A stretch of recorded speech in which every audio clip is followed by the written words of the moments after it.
Ribuan pelanggan perusahaan listrik negara di Kabupaten Aceh Jaya mengalami gangguan listrik. Akibatnya hampir 2 jam terjadi pemadaman lantaran adanya perbaikan sambungan kabel SUTM putus yang dilakukan oleh pihak PLN setempat.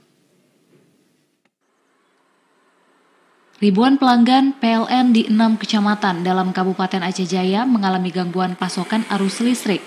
Akibatnya hampir 1 jam lebih warga setempat tidak bisa menikmati listrik. 6 lokasi yang terjadi pemadaman listrik sendiri meliputi Kecamatan Krungsabe, Setiabakti, Darul Hikmah, Sampoinet, Jaya, dan Indrajaya. Pemadaman listrik itu terjadi sekitar pukul 22.30 sampai 23.30 waktu Indonesia Barat.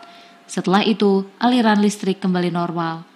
Pihak PLN Rayon Calang telah meneruskan informasi melalui grup WhatsApp mengenai terjadinya pemadaman listrik ini. Pemadaman ini juga diteruskan ke pihak pimpinan daerah dan Muspika agar bisa melakukan persiapan sebelum pemadaman. Manajer Unit Pelayanan Pelanggan Calang, Ferry Ferdian, saat dihubungi melalui sambungan seluler, mengungkapkan bahwa pemadaman yang terjadi di malam akibat ada pekerjaan emergensi di sisi 20 kV, yaitu perbaikan sambungan kabel SUTM yang putus. Di mana lokasi pekerjaan ini bertempat di Desa Kabong, Kecamatan Krungsabe, Kabupaten Aceh Jaya.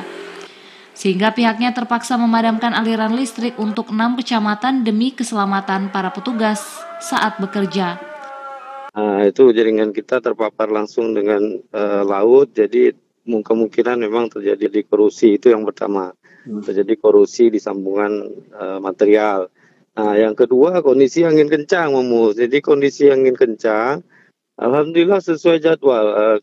Kayaknya agak lebih cepat ya, kita jadwal tadi malam itu sampai jam 11.30 ya. Tapi sebelum jam 11.30 alhamdulillah sudah bisa normal.